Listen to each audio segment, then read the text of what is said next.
Bandeko nzambe apambola bino na tiele bino video oyo pona kolakisa bino ndenge baza ko traiter congolais, c'est-à-dire muluba na bakatange information na uto zo suka yipare babomiye mais naza droit ya kolakisa bino video yo tina suka te parce que suku na lakisi yango nani YouTube ameta inga des en garde ya kolakisa ba video oyo na violence te o bazo boma batu to o bazo beta batu to kolakisa ngote mais na présidence oyo bazana bandeko na bango bakozwa numéro na téléphone na WhatsApp na kotindela yo ndenge pa yesukaki ekopesa yo pasi a priori na pays organisé oyo na tribalisme te faut pas suspendre immédiatement le ministère intérieur faut pas suspendre ye naza suna mususu awawa ministre pe défense faut pas suspendre ye eza mawa et surtout même na service de renseignement bozuba luba bozuba village botondi se bango na bakino bolingi bango te a priori na mboka oyo eza organisé ANER ministre intérieur na défense faut pas travailler na ba journaliste baza libanda biso to yebe belé par rapport na bino kuna biso to zwa on ti ploui mikolo nyonso ndenge mboka ezo tambusama ba congolais kuto baza na kisasa kuna ba yibina monte na est rien ne va ba yibina monte eza mawa vraiment eza mawa bokotala bongo to meka koloba hein tokotala bongo to meka kotia commentaire alors botala ngo na bokebi nyonso hein sawa nini sawa ndiko nafikia tunafuta kana wewe bangi alhamdulillah imbwa unyama tufi merci uona wewe unatafuta kucheza nani wewe merci kuna kuonyesha bitu munani mu realite tosha haupendi. Munapenda katuma dictature fasi tu banakwambia tosha haupendi. Banakwambia tosha bana haupendi. Sasa unapenda nini? Wambe shabitu kwa bungoteka kuzubu. Pika hapo vitu vya manyani. Pika hapa mweku na kimu na tafuta. Tawasha tosha baba watoto. Tawasha kwa wewe. Tosha wewe. Uko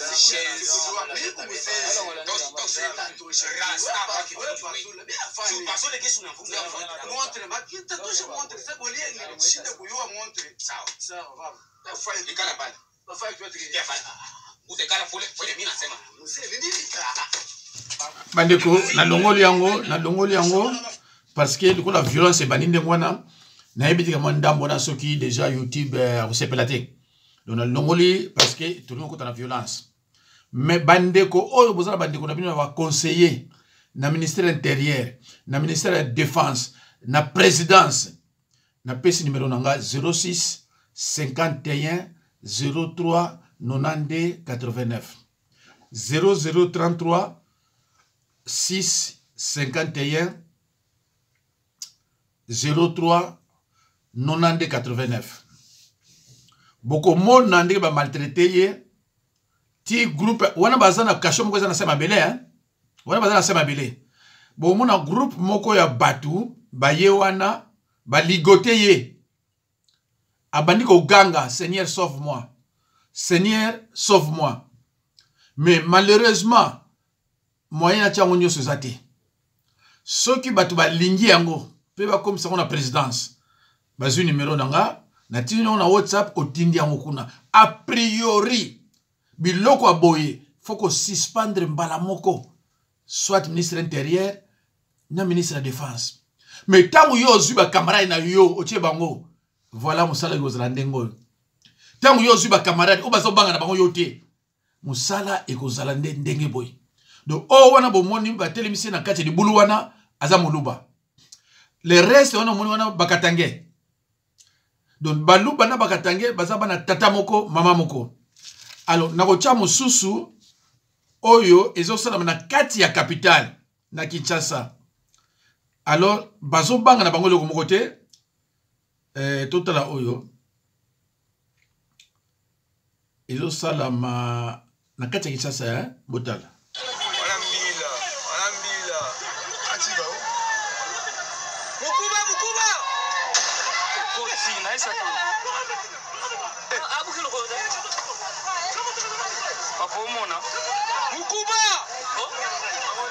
malheureusement na comprendre te eza ko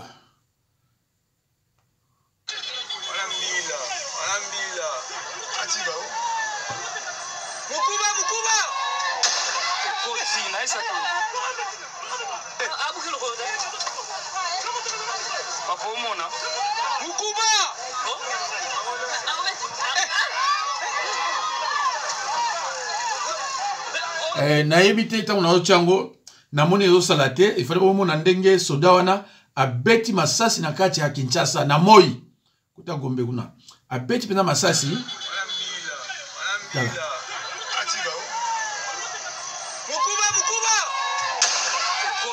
mais voilà ntango obeta masasi ezoleka susu te awa je comprends plus rien alors que bana kosala yango bien baza wana entre na Avenue Ngumba, précisément arrêt haute tension, à côté du palais de Marbre. À côté du palais de Marbre. Où ils ont Salamakuna. Donc, Béret Rouge, na policier. Béret Rouge, a n'a bomaye. A betina masasi du colo. Après, la bi poussa na wana skona bomayo. Na kati ya Kinshasa. Na kati ya Kinshasa. So boluki vidéo oyo. De ma place ebele ba omona yango malheureusement awa pa nanga na comprendre te eza ko lakisa susute enya basa alambila atiba mukuba koti na isa to abu kilo ko da papa omona mukuba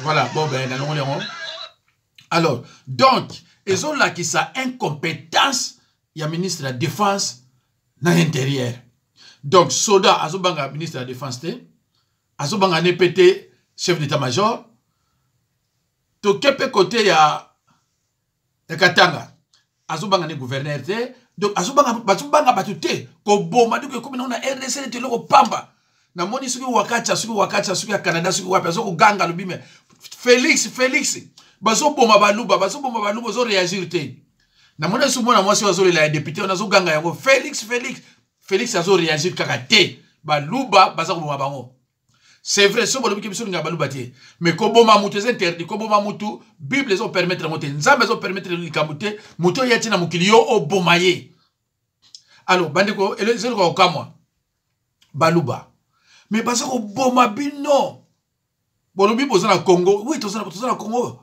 mais bato baza na province na bango soki bato bamoni ke bino bozo tika bamboka na bino ko no cha désordre na ba province ya bato na kimia mais bolu ka même solution comment ba banda ko bo bino banda kala bolu ka solution te banda kala ba takatange ba ko bo bino bolu ka solution te mais so moni mo été mais bozo na mboka na bino on le bondi ba bo bino mi ko nyos mais zonga na mboka na bino ba Congo eza ba Congo Kasai eza ba Luba Katanga eza ba Katange Équateur eza ba Ngala Bandundu eza ba Ngokuna. Donc tous les temps vous allez continuer à réfléchir comment va ko bo makabino le nyoso bo karamika kuna. Pourquoi? Parce que vous êtes des paresseux, vous êtes des personnes improductives, vous ne produisez rien.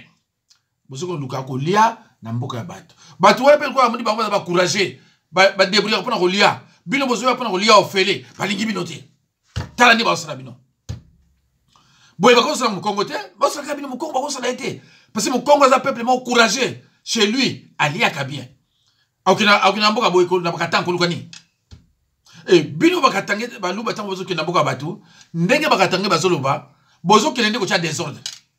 Donc beaucoup de gens qui ont bien désordre. Vous voyez qui moyibi. Il y a un bazolinga binoté. Mais tant que niveau au boma, il faut quand même présidence intervenir. Bah bon tout le solution. Et nous on le battait que le coup la carte RDC Baluba faut baluka kembele qui na mboka batu pour na chaba des zones. Mais non, restez chez vous aussi, construisez chez vous. Restez chez vous, construisez chez vous. Les Camboyo, il y a aucune province à Batou, et ça va Balouba. Oh, tout ça, mais oui, pourquoi le Congo n'est pas la communauté? Pourquoi Batou n'est pas la communauté? Restez chez vous, construisez chez vous. Chilombo, appelle si Balouba Mbongo. Allez-y construire au Kasaï. Bino, ce que nous construisons pas Congo. Alors, Bibo que nous construisons pas Bino, Bokimi, nous construisons pas Congo. Et finalement, Kasaï, les autres, c'est la base. Mibali tout façon qui m'a déparissé. Des peuples nomades. Et ça, les Camerounais, qui ont une solution, c'est qu'ils vont vendre la Katanga. Bah, le une solution, bah, tu as une compagnie à Kasaï, bah, tu as une Kasaï, restez aussi chez vous. Hein? Vous n'avez pas des patriarches sages. Restez chez vous. Bah, tu vas tout passer. Bah, loup, bah, caca. Pourquoi vous ne voulez pas rester chez vous? C'est la question que moi je me pose nuit et jour. Pourquoi vous ne voulez pas rester chez vous? Tandis que Salabino. Honte à vous, Balouba. Ken n'a pas Congo? Plein. Ken n'a pas profession? Plein. Mais pas d'abino, il n'y a pas d'abino, pourquoi? Tu sais qu'elle dit, après si député, $25,000. $21,000. Bah, 50,000 $. Alors, on retrouve la plupart des députés, Balouba. Sikoyo, pour Abomamboka, Balou Bandé, ba député Belé, Atia Bangona $31,000. Entre-temps, soda à $80. Botala niveau moteur mabé. Botala niveau moteur mabé. Alors, Yamana Souba Katangi, Bazon Namino, vous avez moteur mabé, Balou Boamino. Tala niveau moteur mabé. Or, le cham $21,000, soda $80,000. Donc, votre tarapete que, tout ça, n'est pas pour soda lia. Tout ça, n'est pas pour peuple congolais lia. Non, vous ne traitez pas de tels problèmes. Kaka, parti politique, Union sacrée, INSC, et voilà. Alors, tout le monde est là, Moussoussou. Et ça m'a et tout le monde. Nous avons des tribus Luba au Congo. Okay. Les Luba de Katanga qui sont sortis en Angola pour prendre la juridiction katangaise. Okay. Ils sont les Luba avec l'air suprême Moitayan. Okay. Mais nous avons encore un deuxième tribu Luba qui était sorti en Égypte pour rentrer au Congo comme deuxième tribu par la canal de M. Roi Ngongolo-Tete. Ngongolo-Tete avec 3 tribus des esclaves. Les Tétéla, les Mongo et les Lukele qui l'avaient acheté à la Syrie, Centrafrique, pour les faire pénétrer au Congo, afin qu'ils soient au Congo comme ces esclaves. Le 4e tribu Luba, qui sortait en Égypte, ils sont passés par Éthiopie pour faire leur première escale à Tanzanie. À Tanzanie, ils avaient imité leur sale caractère de pouvoir tuer une fille tanzanienne près d'un État créé par un Muluba. La cheftaine tanzanienne avait eu une décision de jeter tous ces tribus Luba dans la Tanganyika. Les colonisateurs congolais, le roi Albert Ier, le fils du roi Léopold II, invités pour assister avec cette cérémonie. Et cette cérémonie devrait prendre part avec un suprême pape qui était sorti à Vatican.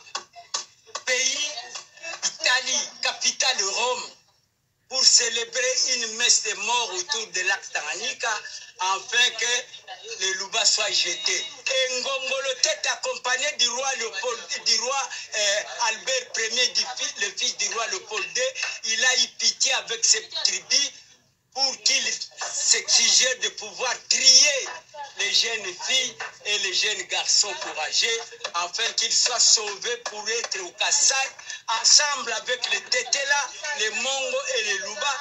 Le 4e tribu sera les Luba du Kasaï. Ce sont ceux-là qui contredisent les problèmes congolais. Au cas où les Congolais proclament oui et contredisent par un non. Lumumba élu du peuple était du Kasaï parmi les tribus Tétéla. Pourquoi est-ce que les Luba de Kasaï ne veulent pas de ce nom? Je vous remercie, monsieur. Alors, bandeko, la banzi, bozo mona kama mke bato ba histoire, faut qu'on landa ngo. Tango tozo le balmino ke, ba lu ba batu wana, ba za ba congolais te, faut ko yoka biso. les baluba baza ba congolais te ba uta quelque part yango no na mentalité baluba na ya biso ba congolais et ça différence ça munene différence ça munene tala Tshilombo makamoko donc ya buzoba na buzoba donc tribalisme makasi tout ça balingi ba komisa ngo ndenge pa ba utaka bandeko na suki wana donc banda Tshilombo za pouvoir en 2018 ba congolais baza so normalité. Donc okuta mutazo kende ka zolo balu bazo yeba teli na osala makelele komi na mboka na ndenge moko ya kosakana te. Tshilombo ne travaille pas pour la RDC. Soko lingo yeba Tshilombo bazo travaille na banani zonga na 2018. Oko yeba Tshilombo azo travaille pour na banani. Soko yebi ki na 2018 makambo elikaka ti lelo ya mona zo continuer.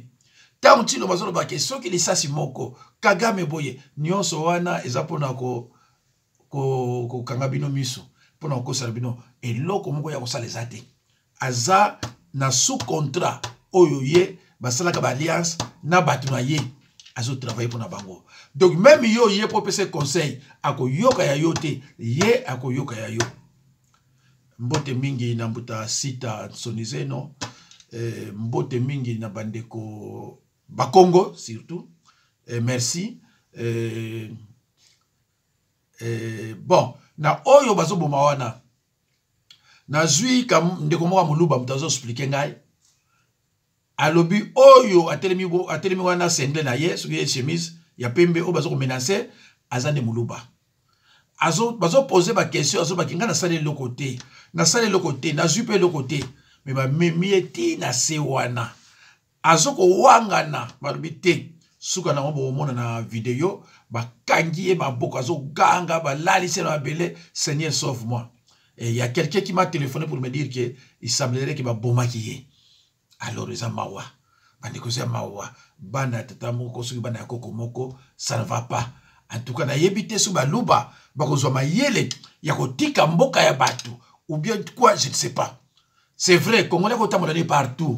Mais il y a que province ya Kasai za pona bakasayen ya bakatange pona bakatange pourquoi bazo sala ba élection provinciale oh tabalo bi élection provinciale pona ba kolomboka yoko ya mchomtu wana te et yango na sikoyo kuna pa ibozo kendeke balingi binote pourquoi ce que moi ça lingio le susto yo kangamika na ye ya na ba poison na bino ya bazo boma bino moi c'est tant lingio le susu te mais tikaye yo moi ça lingio te yo so kendeka na makasa linga yo kaka. Voilà bandeko na suki wana nzambe pambula bino.